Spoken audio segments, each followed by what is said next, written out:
సంగారెడ్డి జిల్లా సదాశివపేట పట్టణంలోని శ్రీ సత్యసాయి ఫర్టిలైజర్ షాప్లో బుధవారం జిల్లా వ్యవసాయ శాఖ అధికారి నరసింహారావు ఆకస్మిక తనిఖీ నిర్వహించారు.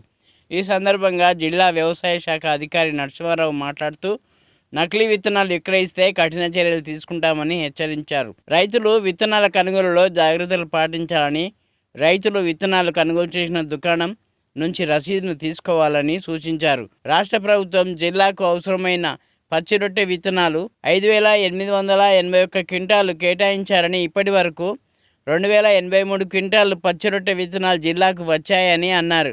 జిల్లా వ్యాప్తంగా పత్తి విత్తనాలు కావాల్సినవి 7,20,000 ప్యాకెట్లు కాగా 1,30,000 అందుబాటులో ఉన్నాయని, దశల వారీగా అధీకృత డీలర్లు తెప్పించి రైతులకు అందుబాటులో ఉంచుతామని అన్నారు.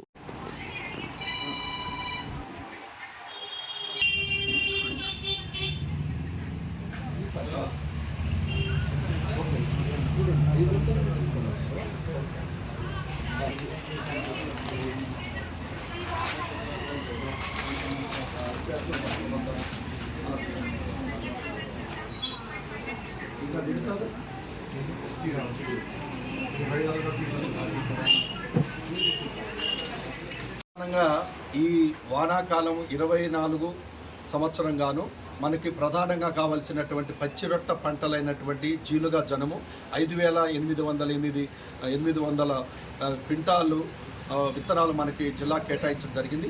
ఇప్పటి వరకు 3,800 క్వింటాలు మరి సొసైటీల ద్వారా, DCMS ద్వారా, ఆగ్రో రైతు సేవా కేంద్రాల ద్వారా సుమారు 54 సెంటర్ల ద్వారా రైతులకు అందజేయడం జరిగింది.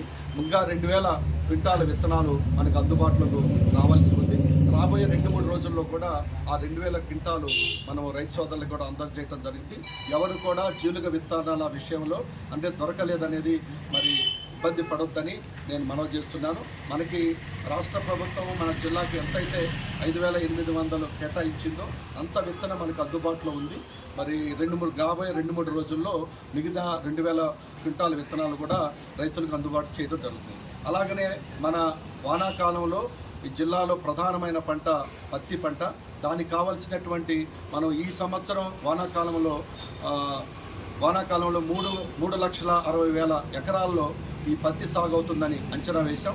దానికి అవసరమైనటువంటి 7,20,000 పత్తి ప్యాకెట్లు మనకి అవసరం ఉంది. ఇప్పటివరకు 2,60,000 పత్తి ప్యాకెట్లు మరి జిల్లాలో వచ్చి ఉన్నవి. రైతులు కూడా 1,60,000 ప్యాకెట్ల వరకు ఇప్పటి వరకు కొనుగోలు చేశారు. ఇక రాబోయే రోజుల్లో అవసరమైన మిగిలిన పత్తి ప్యాకెట్లు కూడా మనకి ఆధికృత విత్తన డీలర్ల దగ్గరికి రావడానికి అవకాశం ఉంది. కాబట్టి వారి దగ్గర కొనుగోలు చేసేటప్పుడు ఆధికృత విత్తన డీలర్ల దగ్గరే మీరు పత్తి విత్తనాలు కొనుగోలు చేయాలి. తప్పనిసరిగా రసీదు బిల్లు తీసుకోవాలి. ఆ బిల్లులో ఏ లాటు, ఎంత మోతాదు, ఏ రకం కొంటున్నారని డీటెయిల్స్ కూడా మీరు ఆ బిల్లులో పొందుపరిచే విధంగా మీరు బిల్లు తీసుకున్నట్లయితే అది మన పంట కాలం పూర్తయ్యే వరకు మన దగ్గర ఉంచుకున్నట్లయితే ఏదైనా మరి పత్తి పంటలో నష్టం జరిగినప్పుడు తప్పనిసరిగా ఆ కంపెనీ నుండి నష్టపరిహారం చెల్లించడానికి మనకి బిల్లు తోడ్పడుతుంది. లేదా కన్జ్యూమర్ ఫోరంలో కూడా వేసి నష్టపరిహారం తీసుకోవడానికి అవకాశం ఉంటుంది. కాబట్టి రైతు సోదరులు పత్తి విషయంలో తప్పనిసరిగా బిల్లు తీసుకోవాలి. అదేవిధంగా ఒకే రకమైన పత్తి రకం మీద వెళ్ళకూడదు. ఎందుకంటే బీటీ ఏదైతే టెక్నాలజీతో బీటీ విత్తనాలు తయారు చేస్తున్నామో అది అన్ని కంపెనీలు కూడా బీటీ టెక్నాలజీనే వాడతారు.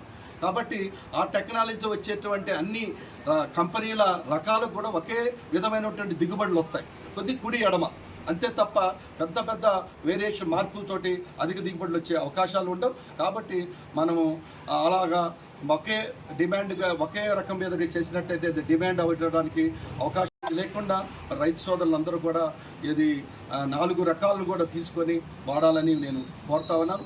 ఎక్కడైనా డీలర్లు అధిక ధరలకు అమ్మిన తర్వాత ఒకే రకములో డిమాండ్ని చేసి దానికి ఎక్కువ ధర పలికి మీకు అమ్ముతున్నా అది మా దృష్టికి, వ్యవసాయ అధికారుల దృష్టికి తీసుకున్నట్లయితే వారి మీద చట్టపరమైన చర్య తీసుకొని వారి యొక్క విత్తన లైసెన్స్ను కూడా క్యాన్సిల్ చేయడం జరుగుతుంది.